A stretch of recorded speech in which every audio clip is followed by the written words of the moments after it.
മലപ്പുറം തലപ്പാറയിൽ സ്കൂട്ടറിൽ സഞ്ചരിക്കുകയായിരുന്ന അമ്മയ്ക്കും മകൾക്കും വെട്ടേറ്റു. മുന്നിയൂർ പാലക്കൽ സ്വദേശി സുമി, മകൾ ഷീബ ഫാത്തിമ എന്നിവർക്കാണ് വെട്ടേറ്റത്.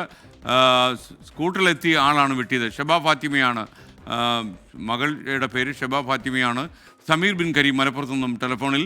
സമീർ, വിശദാംശങ്ങൾ എന്തൊക്കെയാണ്? എന്ത് കാരണത്താലാണ് ഇവരെ അമ്മയും മകളെയും വെട്ടിയത്?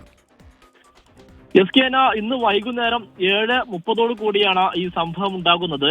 സ്കൂട്ടറിൽ സഞ്ചരിക്കുകയായിരുന്നു അമ്മയും മകളും. അങ്ങനെ തലപ്പാറയിൽ എത്തുന്ന സമയത്താണ് മറ്റൊരു സ്കൂട്ടറിൽ വന്ന ഒരു യുവാവ് ഇരുവരെയും വെട്ടിയത് എന്നുള്ളതാണ് ഈ പരിക്കേറ്റ ഈ സുമി വ്യക്തമാക്കുന്നത്. ഈ സുമി ആയിരുന്നു വാഹനം ഓടിച്ചിരുന്നത്. ഈ മകൾ ഷബ ഫാത്തിമ പിറകിലായിരുന്നു ഇരുന്നിരുന്നത്. അങ്ങനെ ബൈക്കിലെത്തിയ ഇയാൾ ഈ എന്തോ ആയുധം ഉപയോഗിച്ചുകൊണ്ട് വെട്ടുകയായിരുന്നു എന്നുള്ളതാണ് സുമി പറഞ്ഞിരിക്കുന്നത്. സുമിയുടെ വലതു കൈക്കാണ് സാരമായ പരിക്കേറ്റിരിക്കുന്നത്. ഈ ഷബ ഫാത്തിമക്കും നിലവിൽ പരിക്കേറ്റിരിക്കുകയാണ്. ഇവരെ നിലവിൽ തിരുരങ്ങാടി താലൂക്ക് ആശുപത്രിയിൽ പ്രവേശിപ്പിച്ചിട്ടുണ്ട്. ഈ സുമിയുടെ കൈയിന് 4 തുന്നുണ്ട് എന്നുള്ളതാണ്, അല്ലെങ്കിൽ സ്റ്റിച്ച് ഉണ്ട് എന്നുള്ളതാണ് നിലവിൽ നമുക്ക് ലഭ്യമായിരിക്കുന്ന വിവരം. നിലവിൽ തിരുരങ്ങാടി പോലീസ് ഇതുമായി ബന്ധപ്പെട്ട് അന്വേഷണം ആരംഭിച്ചിരിക്കുകയാണ്.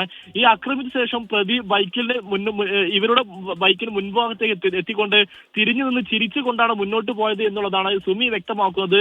എന്താണ് ആക്രമണത്തിലേക്ക് നയിച്ചത് എന്നുള്ള കാര്യത്തിൽ ആർക്കും തന്നെ ഒരു വ്യക്തതയില്ല. മാത്രമല്ല ഈ ബൈക്കിന്റെ നമ്പർ മറ്റും എല്ലാം തന്നെ നോട്ട് ചെയ്യാൻ ആ ഒരു സമയത്ത് കഴിഞ്ഞിരുന്നില്ല എന്നുള്ളതുമാണ് നിലവിൽ സുമി വ്യക്തമാക്കുന്നത്. പിന്നീട് ഉടൻ തന്നെ വാഹനം സൈഡാക്കി പിന്നീട് നാട്ടുകാർ ഉൾപ്പെടെയുള്ളവരാണ് ഇവരെ ആശുപത്രിയിലേക്ക് മാറ്റിയിരിക്കുന്നത്.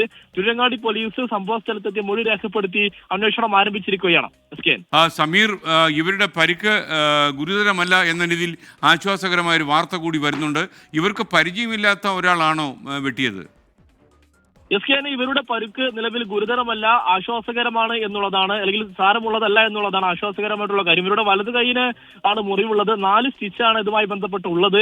ഇവർ നിലവിൽ ഇതിനു മുൻപ് കണ്ടവരോ അല്ലെങ്കിൽ എന്തെങ്കിലും തർക്കമോ ഉള്ളതായി ഒന്നും തന്നെ ഇല്ല എന്നുള്ളതാണ് ഈ സുമി വ്യക്തമാക്കുന്നത്. പിന്നീട് ഏതൊരു സാഹചര്യത്തിലാണ് ഇത്തരമൊരു അക്രമം ഉണ്ടായത് എന്നുള്ളത് സുമിക്കും സ്വാഭാവികമായും സംശയമുണ്ട്. ലഹരിയോ മറ്റെന്തെങ്കിലും ആണോ, ഈ ഉപയോഗിച്ചതിന് ശേഷമാണോ ഈ മർദ്ദനത്തിലേക്ക് എത്തിയത് എന്നുള്ളൊരു സംശയമാണ് ഈ പരിക്കേറ്റിരിക്കുന്ന ഈ വീട്ടമ്മ മുന്നോട്ട് വെക്കുന്നത്. ഏതായാലും ഇതുമായി ബന്ധപ്പെട്ട് പോലീസ് അന്വേഷണം നടത്തുന്നുണ്ട്.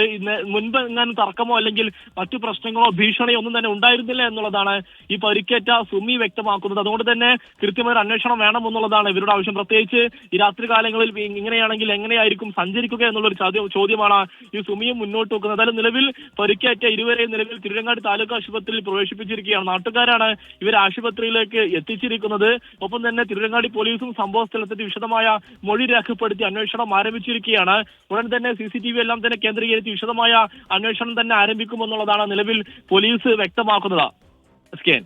Okay, thank you Sameer bin Kareem.